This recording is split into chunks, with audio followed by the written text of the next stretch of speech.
Welcome back. It's been another week, and I have an interesting new career journey. We've had the privilege of talking to high achievers who did a lot in the early years and subsequently to get to the top of the professions they were in. One difference with Vishwadeep Kuila, or maybe I didn't go into that in such depth with the others, is that he started off in small towns and had a lot of the education, his early education, while his dad was transferred. His dad was in a transferable job, and so he got to live in a lot of places. But the other aspect of living in a small town is that you don't get the kind of spread and advice that the children from larger schools would probably get. So, Vishwadeep is the founder director of Proclean Technologies, and he also runs a management consultancy called Brand Vectors. It's a career that's been moved in several directions, and I'd like to bring him on and welcome him to the show. Hi, Vishwadeep. Vishi, Hi, hi. welcome to my first job. It's great to have you on the show. Same here. We've known Same each here. other for a fairly long time, Yeah. but I don't think this is an aspect that we've covered in much detail. Yeah, Because I don't think why? so. We have been into this area. Yeah. Yeah. So you generally end up talking about anything that is current. And yes, you do go into family histories and stuff like that.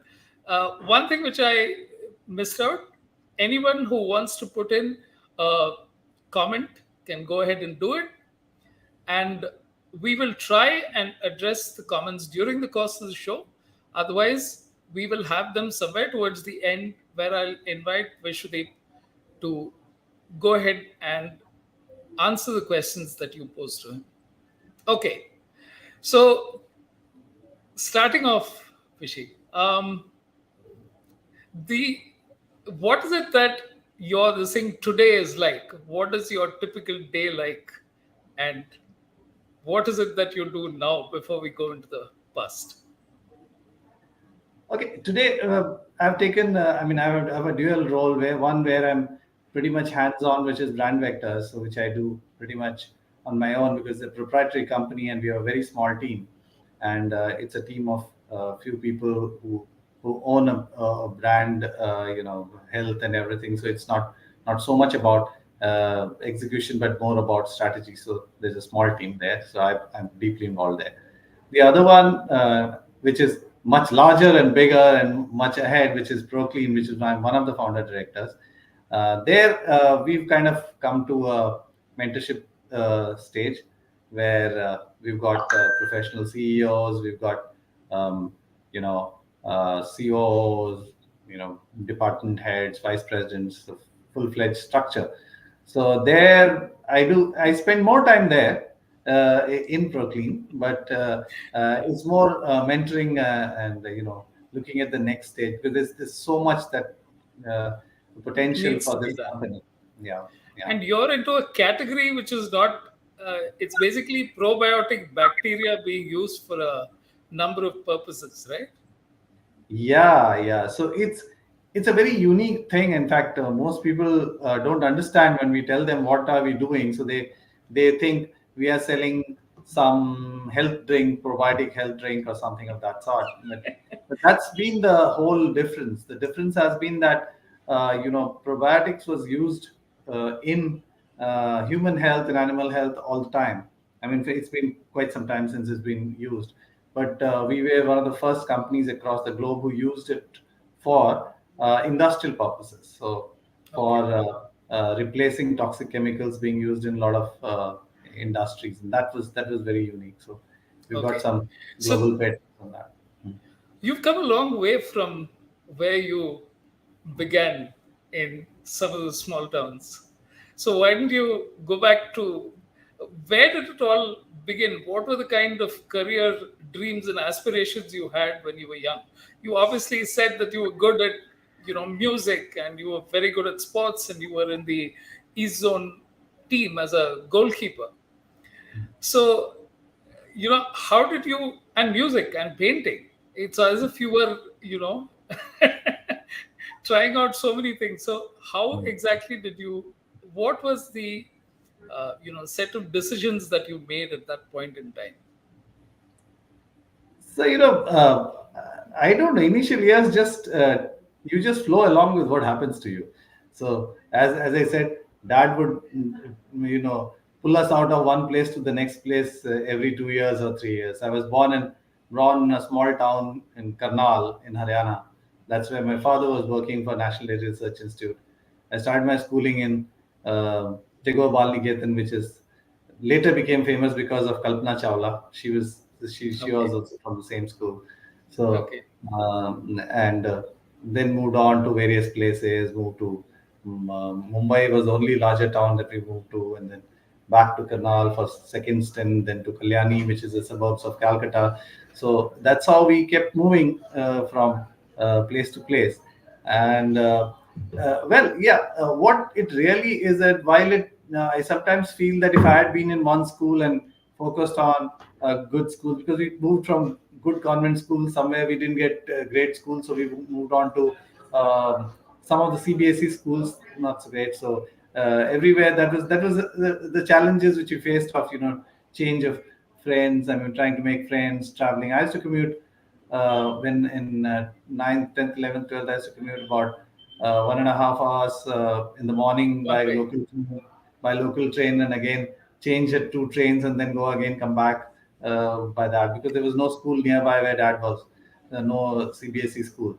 So I mean, those were challenges, but also I do feel what it really gave me on those days where that you learn life skills so much more than what you learn if you've got everything set.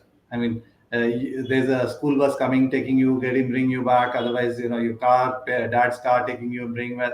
You don't, the kind of life skills that we learned was actually, I really feel it's helped me a lot even till today. Hmm. Okay. Okay. So then, what was the impetus or the point for taking up the uh, dairy technology? You said when you passed out of 12th, you had to choose between a career in a not so well-known medical school and dairy technology. So that was one of those places where you had to decide one way or the other. So Well, what was it that tilted the yeah. scales? So I moved from Karnal in a very good convent school to Kalyani, where father got transferred, and Kalyani had a very poor school. So I mean, I kind of lost interest in studies around that Oh, period. So I went back into. I mean, I used to play a lot and keep playing volleyball, whatever we do. So and those were not the days when parents used to go after you, oh, study IIT, and all those. So they never did that. So whatever we learned from our friends, that's what we figured out. So we saw that some of my friends were preparing for medical and some were in engineering and this. So I was interested in medical because I was very good at biology from early days, and my parents thought I should become a doctor. So I did, but obviously, no one had no idea about how competitive it can be, and appeared for it. Got some very small college in Calcutta, which really wouldn't have made sense. And okay. so I was planning to, drop 1 year and prepare seriously for medical. When my dad said, "Yeah, you can do that," and there's this. Why don't you appear for dairy engineering, which is not too bad. You can also, appear for that, and if you get through to medical next year, you can, come back and join this. I said, okay. So did that. I got through to, dairy engineering, and once you go there, it was again a lot of. I mean, dairy engineering always is, and dairy engineering especially was more fun and little bit of studies interspersed between fun. So, I mean, one didn't want to come back and leave that place. So I did my dairy engineering there. I had loads of fun. Besides, of course, we do realize a lot of things which we learned there is useful even today, especially today because I'm in handling microbes, and all that I learned about microbiology there, and you know, and the context of dairy is coming very handy here for me to understand how the products behave and what they do. So was the college fairly well set up? You had fairly good Yeah, so that college facilities. is National Dairy Research Institute is the Asia's best institute in dairy, and that college is actually known to be the Asia's best dairy college, dairy engineering college. So that way, that was fine. Very good facilities, excellent facilities. So that was first time I could see a lot of good facilities out there. Hmm. Murli wants to say hi. Yeah, hi, Murli. Okay. And then, okay, so then dairy technology, and then you decided that you're going to go ahead and plunge into it full time, or you had some kind of, somewhere at the back of your mind saying, am I going to do this all my life, or what was going on? It may sound a bit funny, but let me tell you frankly that even then I had no clue what I wanted to do in life. So got into dairy engineering, was doing dairy engineering, had no clue what to do next. Thought, okay, we'll pick up a job. And then my father said, do you want to do an MS in the US? Because he was very well connected in the dairy industry in the US. And then he said, I just have to pick up a phone and talk to them. You don't even have to appear for GRE and all. Just one TOEFL should be good enough. You'll get through. So I said, okay. And then but again, at the same time, I wanted to just try out a job. So I said, let me first look at a job here. That excitement that I'm going to start earning was this quite a bit. So then I got through to, after my dairy engineering, I got through to the Pradeshik Cooperative Dairy Federation, which is UP Dairy Federation and Parag Okay. Dairy. And that's where I started my career in a factory as a shift in charge. A tough life. You are you are some 40 kilometers away from Varanasi, which itself is a small town that time, and it was like a village. And then you're 40 kilometers. It was like a dacoit infested place almost. So where the dairy plant was, it used to be there. Shifts One of the similarities, Vishi, is that you're the third guest who started off in a factory. I think I had two chemical engineers earlier who started okay. off in a thing, and they told me how life was on the shop floor. These days, Yeah. it's almost as if you go straight into a very comfortable environment. But I think, Correct. like you said, one of the things that being in a tough environment teaches you is like the life skills part, which you said in the, traveling to school and Mm. college. Mm. This one gives you a different set of perspectives. Oh, absolutely, absolutely. I mean, I can't forget how much it taught me. I mean, I was just 21 when I became the shift in charge, and I had to manage supervisors and workers who were 50, 45, that age, and they used to look at me like this little kid has come here to try and tell us what to do. Is I mean, it was very difficult to even convince them that they should listen to me. And the UP is a very militant area. So in fact, I had brushed with almost threats of killing and all that stuff. There were uh, Oh, net okay. threats and everything. So all that happened. So it was a nice 7 8 months or close to 9 months that I was there before and I think that's where it was very difficult. I mean, well, I was doing it. I didn't think that I would learn too much beyond a point. We're there because I looked at those supervisors and all. They've been doing that for donkeys numbers of years. They're doing the same thing, and I didn't see how I could contribute in a big way over there. So I started. That's when I was asking my other colleagues. They say, we're preparing for CAT," and all. So I said, "Oh, what is this CAT?" So let me just look at it. That I had no clue what this is. I knew something called management and stuff, and then so how do you prepare? There's nothing. Somewhere sitting in Ramnagar, way beyond Varanasi, there was no way that one could prepare. So somebody told me you can take this National School of Banking book, uh, one thesaurus or something from somewhere you pick up, and then you study. The GMAT book was available, one old Hmm. GMAT, and that's Right. how that was the preparation for CAT. So that's how one did. And I tell people, I mean, how I appear for my CAT exam.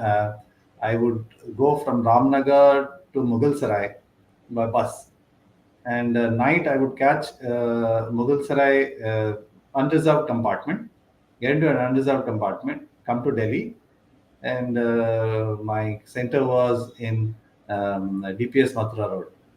So can't do anything. And from there, catch another bus, go to DPS Mathura Road, actually use the loo there, wash yourself, get clean, and then sit for your CAT exam there. And that's how I did both CAT as well as the interview. So those are very different days of how one would be. And you got through on your cat in the very first.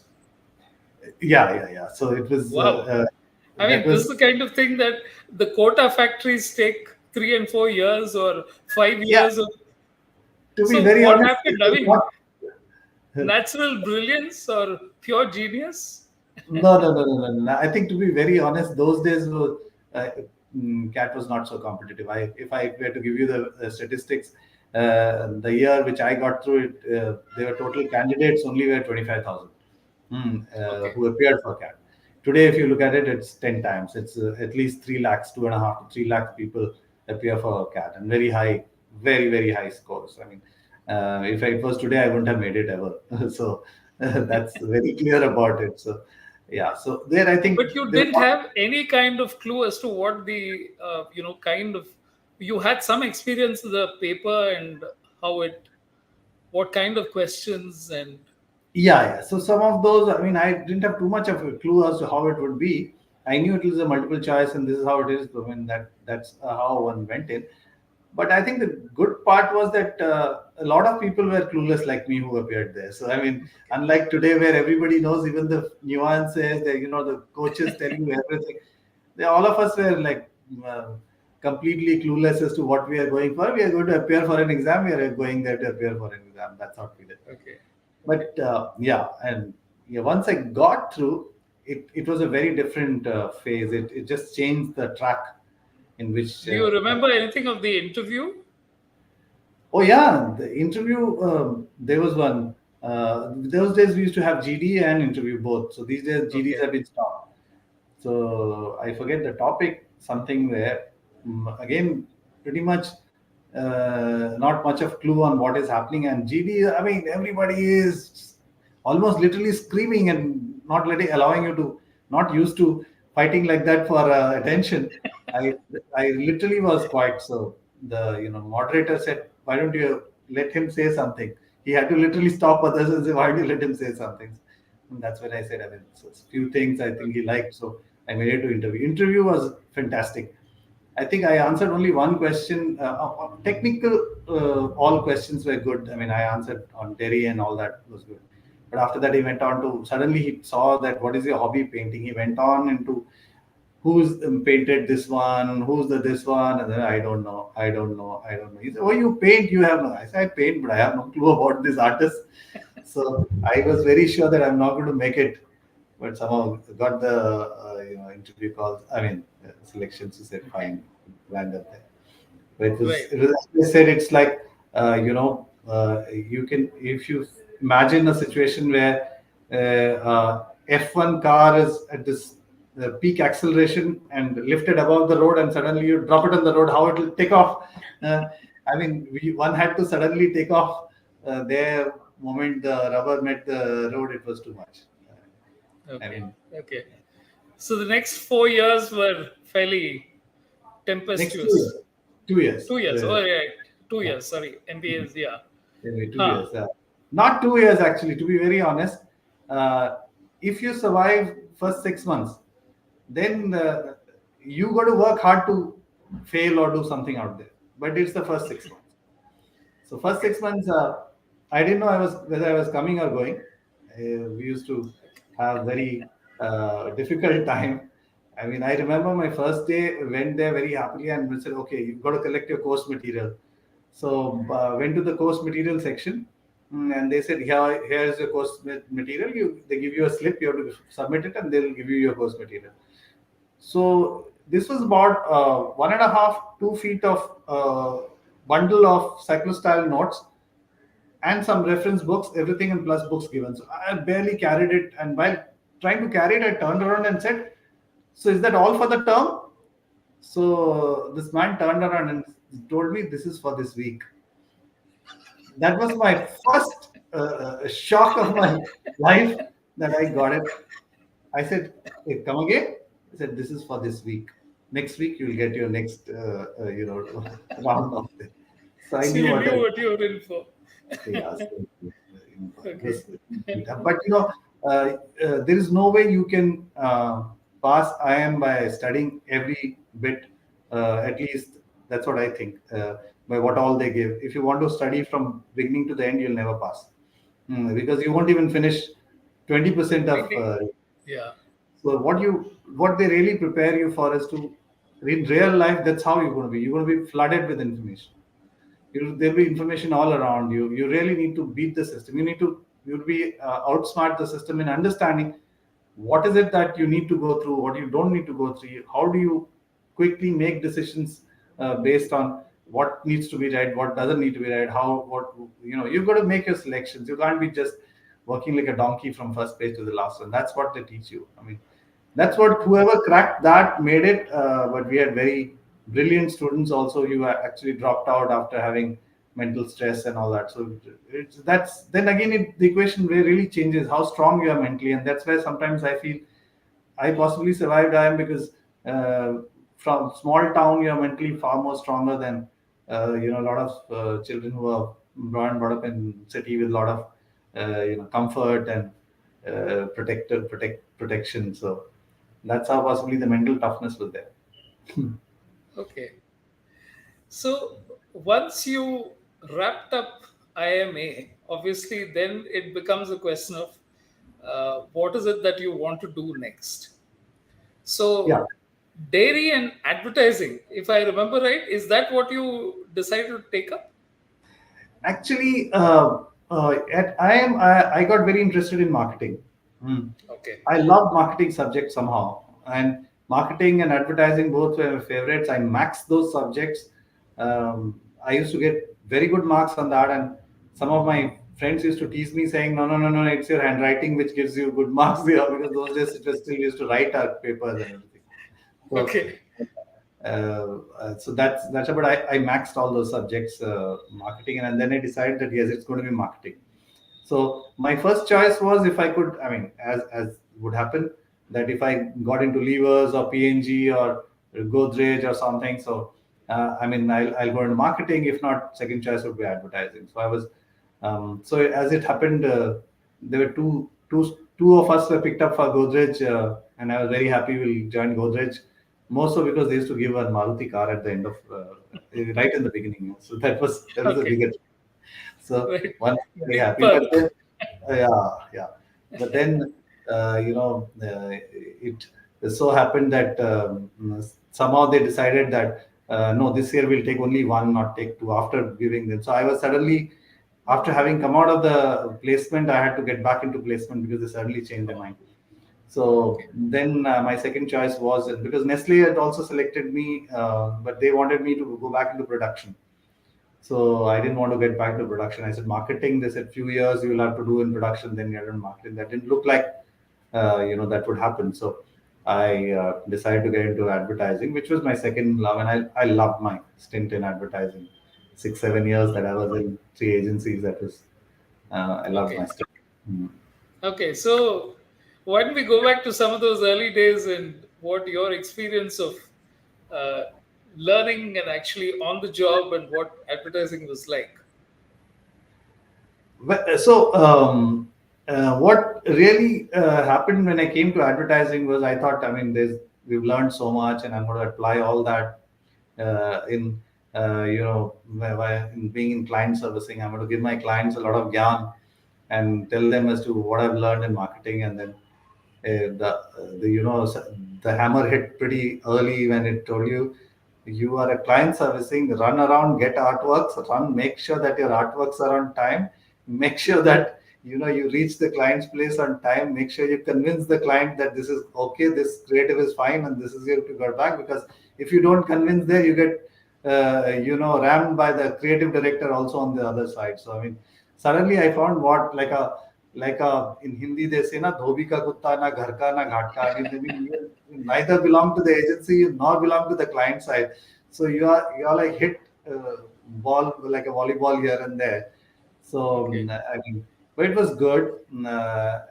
Really learned the basics of advertising those days. And I never used to believe if there's nothing that one cannot do. So I've sat and cut what do you call those? Those days we used to have the fonts, Yeah, the right. photos, and yeah, Letter set, is it? I think the ones which that letter was a set. dry transfer. Yeah, it's a letter Yeah, set. You cut and paste those and make an artwork. I've sat and done those. 1:32 in the night and gone and woken up the typeset man from his home and brought him to the typesetter place because there's a mistake that needs to be corrected. And there's not like today you just correct it on the laptop and yeah. things. Those These are days, type drops down from a menu, right?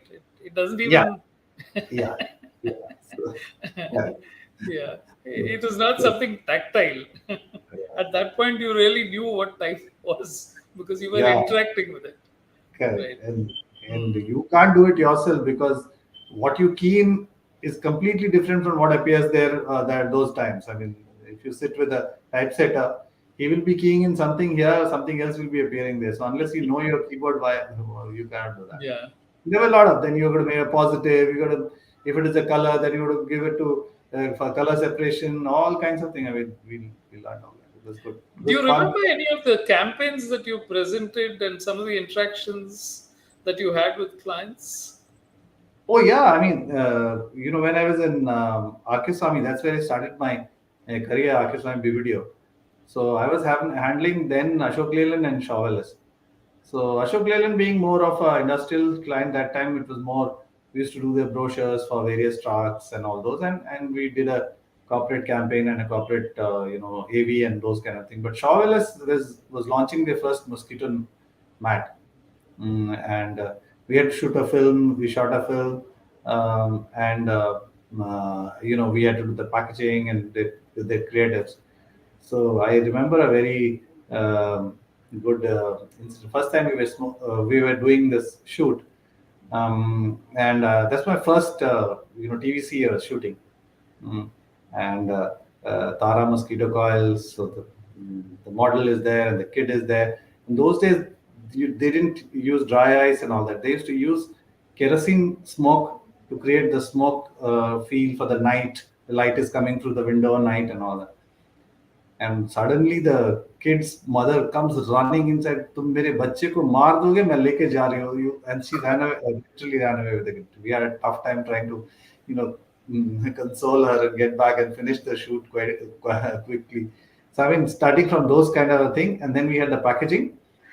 The packaging went to this, which is should say made of plant-based repellent, not harmful for kids. Believe me, that not from the this dropped for whatever Okay. reason. That piece only from the artwork had dropped. The entire packaging, a few lakh packaging got printed with harmful for the kids. My God. Which said harmful for kids. Yeah, because not got dropped out there. So I mean, imagine the situation. So, I very can early in my imagine life, the tension that would be there to just break this news to the client and then, yeah, we had yeah. forget about breaking it. To breaking it to Sundar Swami was my biggest problem. When I had to go walk into Sundar's room and say, Sundar, this is the goof that has happened. Uh, he looked Okay. at me and very quietly said, "What? So, who was smoking pot?" So I said, "No one, Sundar. It just dropped like this. It dropped." Of course, I mean, he took care. He spoke to the client, and we had to Okay. reprint it That for was a at least large print run. It was a fairly large. yeah, about a lakh and a half print run. I mean, it was not a small print run. It was large print run.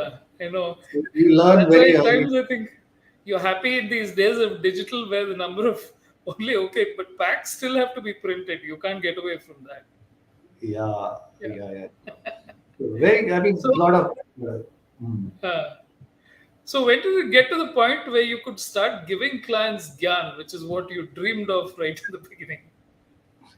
Never, never.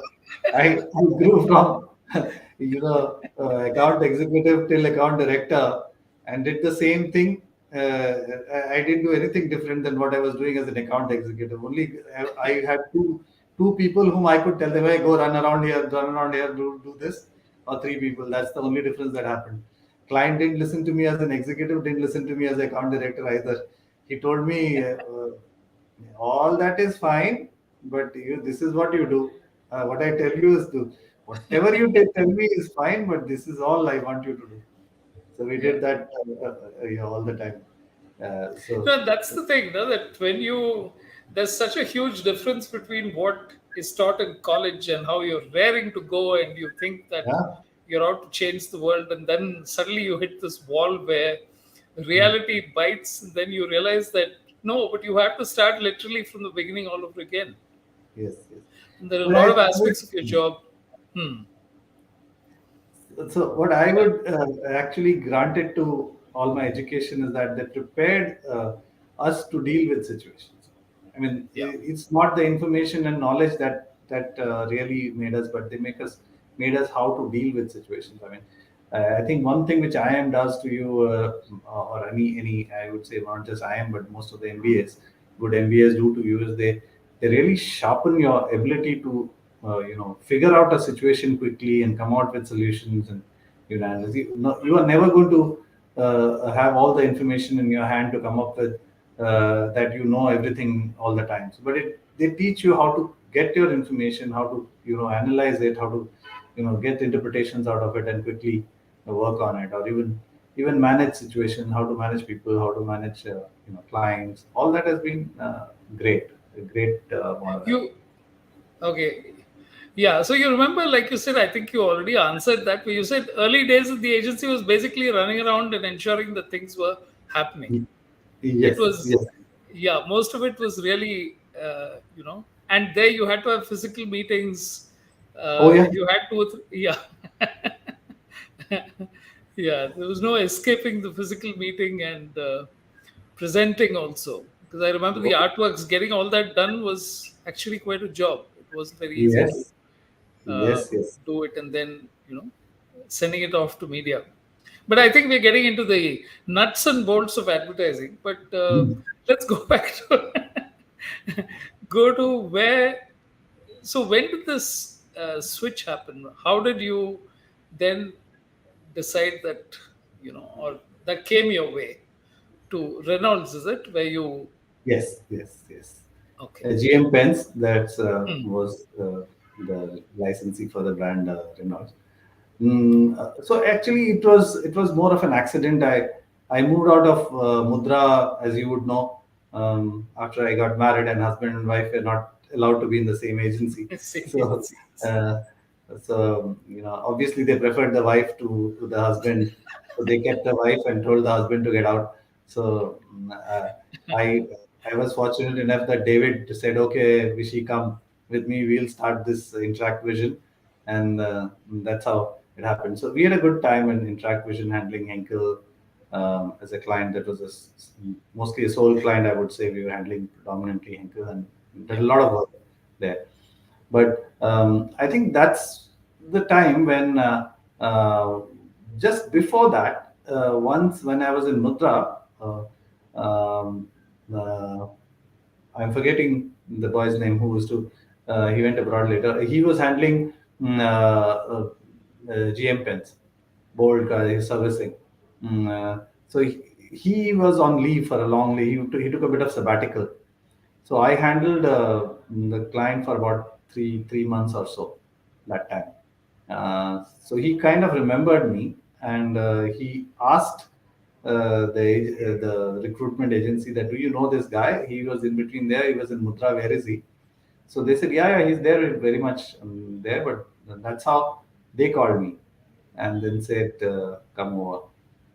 So I was, as usual, very unsure because that time it was a completely owner-driven company run by two gentlemen, and I would say, after Mr. Ishwardas, I was the first professional to join that place. Yeah. And then, as my luck would have it, I joined and Mr. Ishwardas left. So I was left holding on to this myself. So that was, but then it was again another phase of learning. How do you how do you grow with an entrepreneur, and how you grow an organization in an entrepreneurial driven company. It's And it very. was a very tough category, right? At that point, hardly any brands were there in pens. Now, of course, you have a whole lot of them, but it was really difficult to establish a pen brand. So Reynolds did do Hmm. a great job on that. Yeah, it was difficult. So the I would say it was a very difficult category as far as distribution is concerned, and marketing and distribution is concerned. But I was fortunate that the this client was very marketing savvy. I think if you know, Mr. Kader has always been who was that time handling marketing. He was very savvy. I mean, native intelligence to a next level. So Yeah. he would always, if I say that we'll spend 1 crore, he'll say no, that's not enough. We should spend 2 crores, 2.5 crores. He knew what it really was to establish a brand, and he believed in brands. So that helped me actually establish. But day to day decision making and other things, those are very difficult in a entrepreneurial organization. But what you learn is that you got to not only grow, but you got to grow the entrepreneur along with you. If you don't grow the entrepreneur along with you, you're going to be facing challenges every time. The gap between how What you are thinking. exactly do you mean, Vishy? Grow the entrepreneur. So here, when you're talking of entrepreneur, you're referring to Mr. Kadar and Mr. Mirad, who were the initial entrepreneurs. Yeah, yeah. And so, what exactly did you need to do?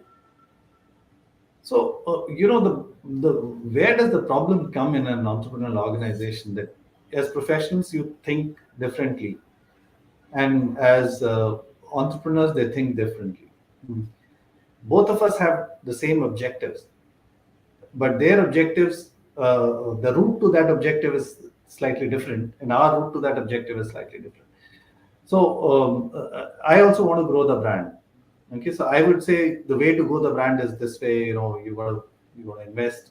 How do you invest? How you do this and all that. But for them to actually be able to buy that, you need to be able to work with them, win their confidence, so they also grow in the thinking that what you're doing along with you. So what I mean is, if there is gap in thinking between a professional and an entrepreneur, you're always going to have friction and clashes. Yeah. You got to bridge that. You got to, as much as possible. You'll never be able to do that 100%, but you've got to bridge that as much as possible. And that's a very large task. That's a big So, task in you an. remember some of the things that where there would be differences in points of view and how you change some of those things. Do you recall some of them? Are they Oh, specific? very much. I mean, a lot of areas. As I said, as far as the marketing, they're very tuned to marketing. So I was fortunate there was an issue on that. But for instance, I first time I went there and I looked at. I said, okay, show me the media plan. It was Hindu, three insertions, rupees so and so. Then there is this channel, so many insertions, ad, rupees so and so. So I asked him, "Is this the media plan?" He said, "Huh? Oh, hey, this is it not? Where now?" So I said, "No, no. I want to know what is the deliverables, what is the reach, OTS, and all that. All those are nonsense. We know what is doing well. We will tell you. So you do that." So it started with that. Hmm. And then imagine from there, I could take the client to where we were the second client in the country to be the AOR, to adopt AOR, Okay. uh, media buying basically. And that too, Initiative Media tells me that our fax of approval was 2 minutes later than ITC.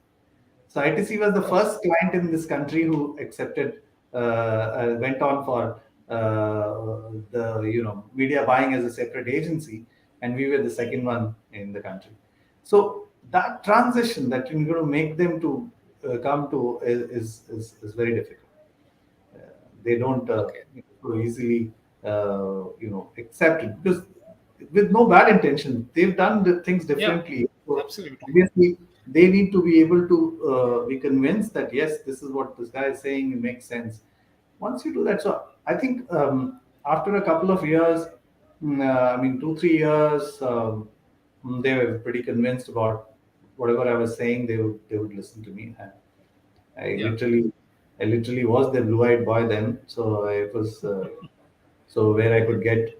I mean, imagine a small company getting Sachin as a brand ambassador on those days and Right. trying to Right. start. I mean, they listened to me. They heard me out, Right. and yeah, I do. So what is that like? What was the thinking behind getting Sachin as a brand ambassador then?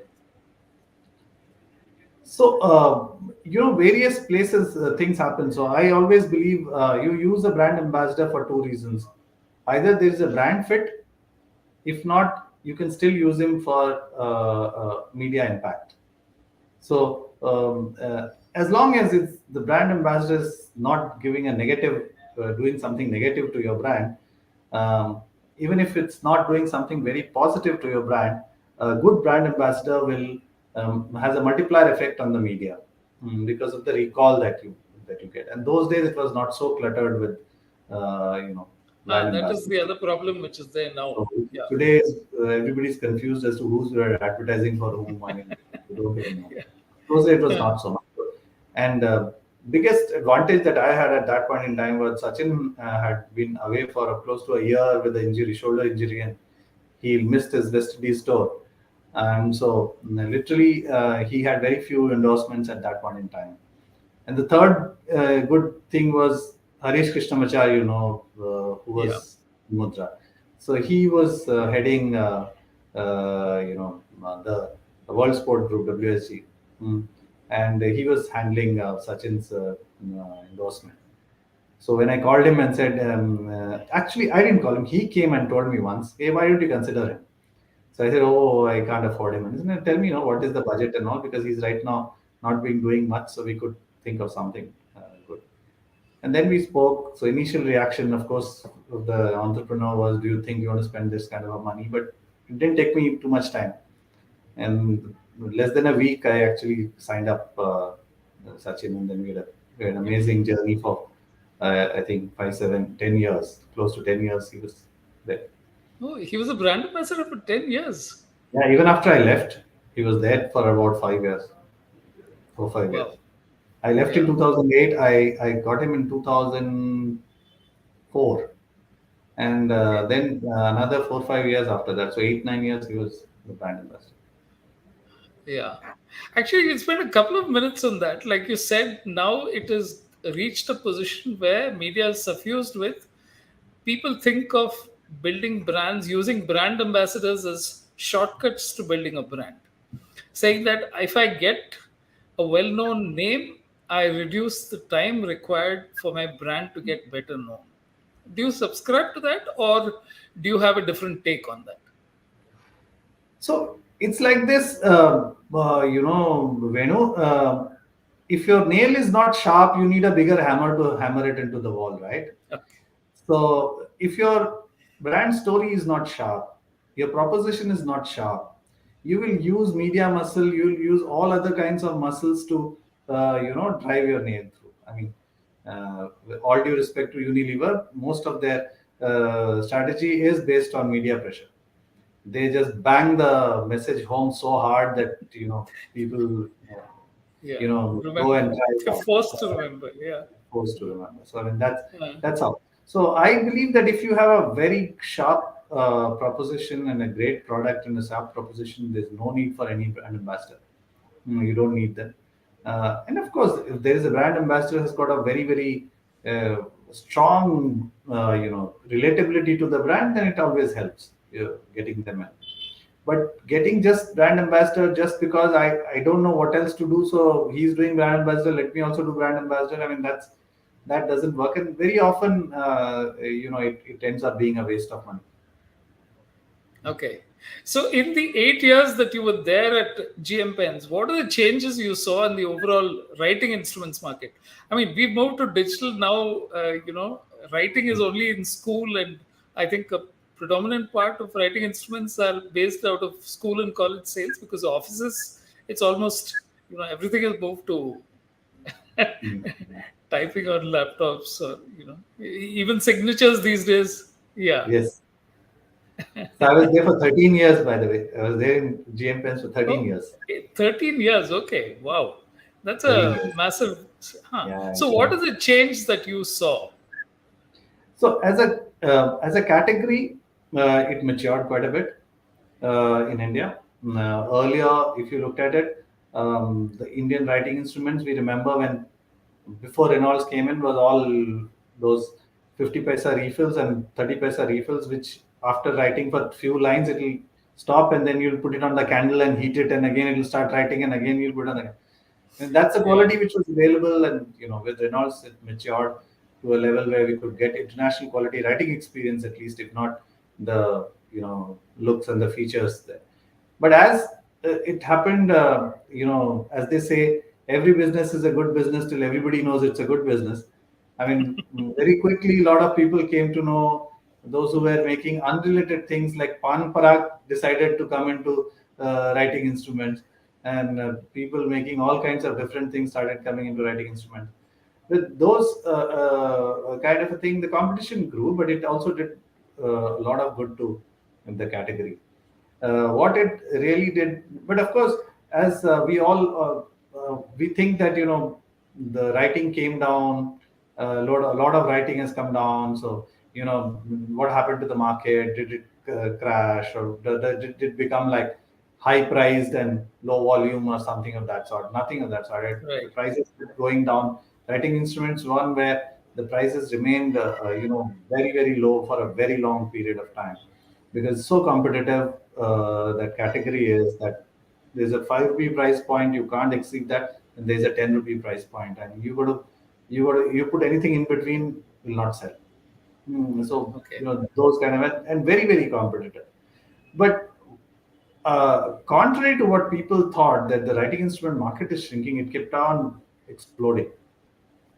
Why? Because of very simple reason, that there are certain things you can only purchase as much as you consume, which is like salt, atta, dal. You will only purchase as much you can consume. But if you look at your garments, your other thing, you don't buy as much as you consume. I mean, today your cupboard is overflowing with clothes. You don't know what to do. There are enough that you don't even open the label and you give it off to your maids and servants. Yeah. Yeah. That's very different. So that is the affordability, and as the affordability increased, we used to go to for our exam with one pen and one spare refill. That's all we had with us.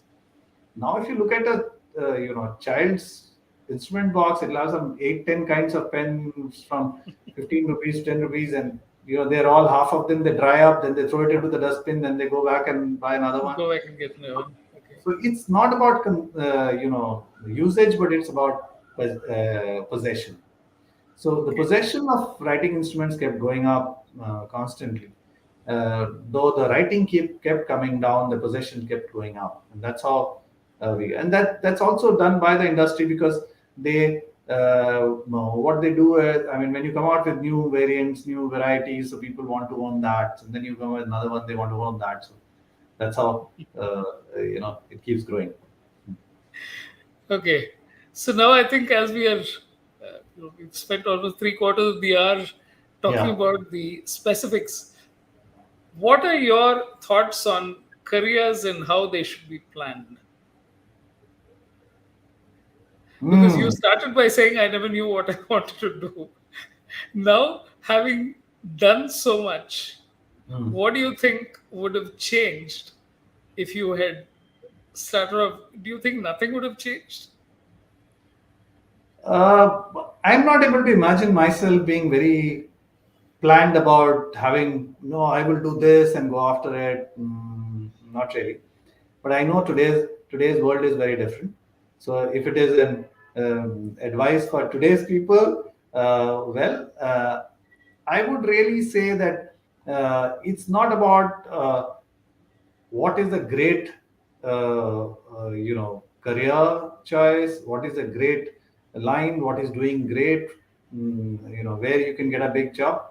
I think it's very important for you to figure out very early in life what you like, because in today's competitive world, you cannot be doing something which you don't like and still do better than the other guy. The other guy who likes that and he's doing it will always outshine you. When you're doing it as as a chore kind of a thing, and every day I'm doing it to earn money, but other guy is doing it because he loves it. He'll always outshine you. So, in my view, I think today's world has also got options. I mean, when we were there, it was engineering, medical. That's it. The end of the list happened there. And today, there's so much of options. Everything is around there. I mean, anything you do. What I tell when I used to teach in various MBA schools in between. So I used to only tell them that all you need in today's world is anything that you do. Anything can be any small thing, do it better than most people, and you got a business or you got a career. That's all you need. So nothing that you have to be an engineer. You're great at you're spinning the disc. You will make a great DJ. You'll earn much more than anybody else. You love it, and you got a career. So I mean, uh, that's the beauty of what's happening today. I like what's happening to the world. I mean, especially to India. Also, the value for labor.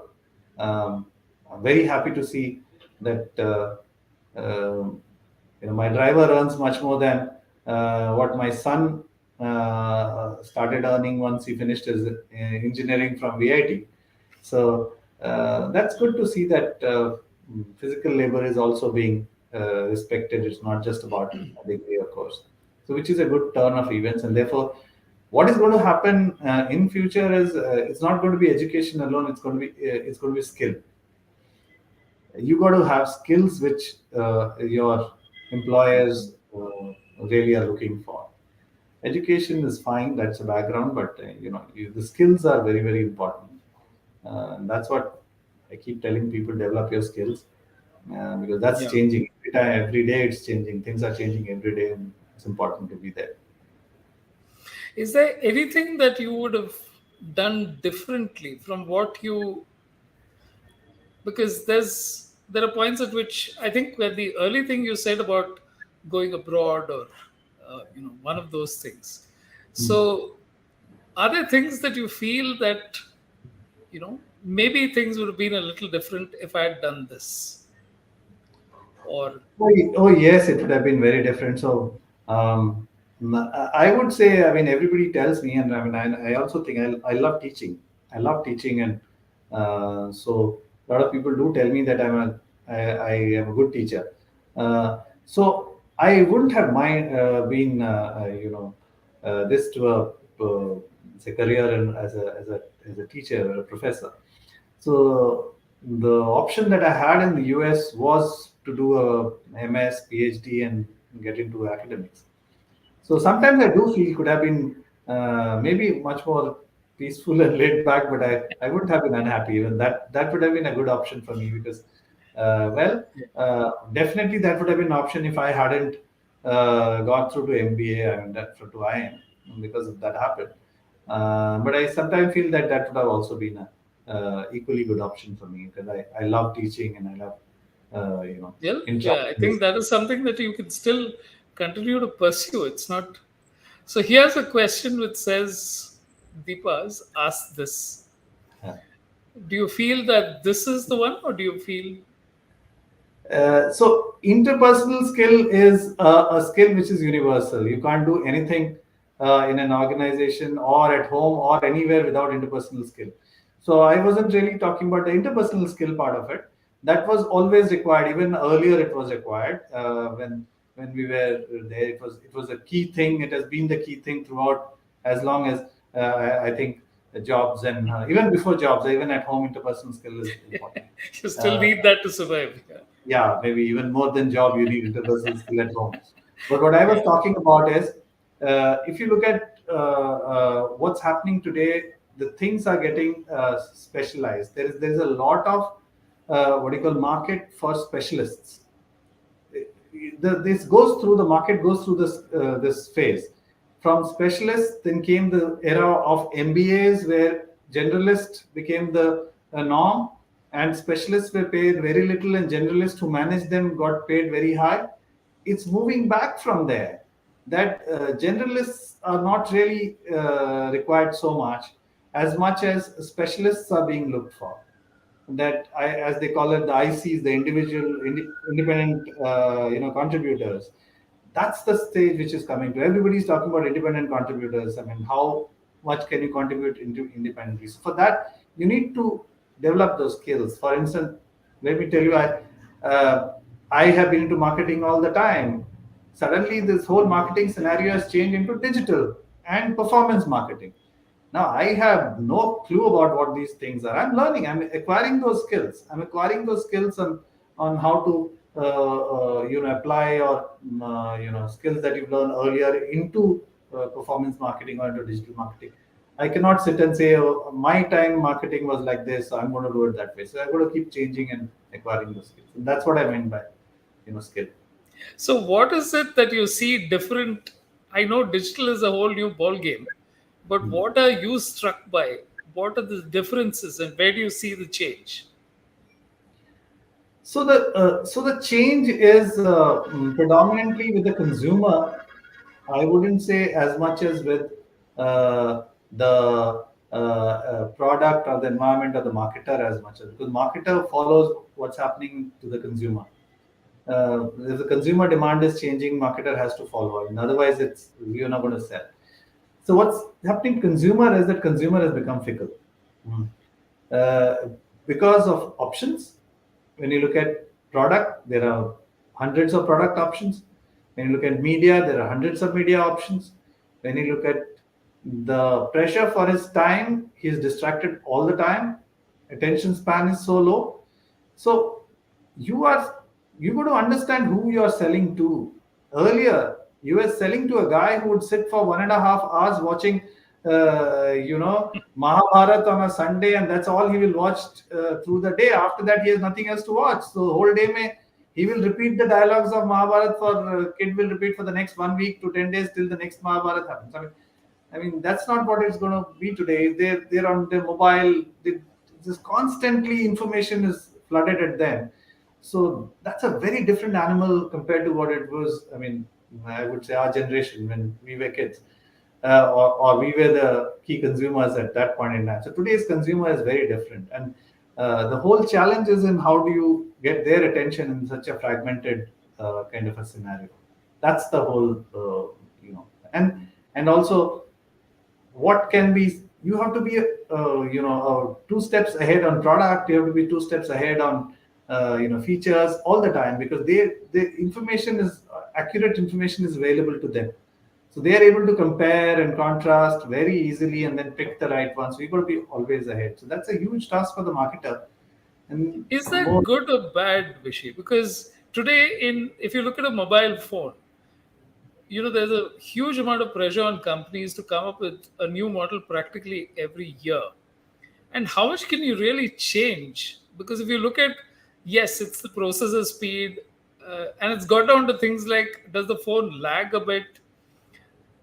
Because essentially the difference ever since the iPhone came up with the slab, all all smartphones look the same. The pressure is, how do you differentiate, and how do you say that you're better than the other? The differences have become minuscule.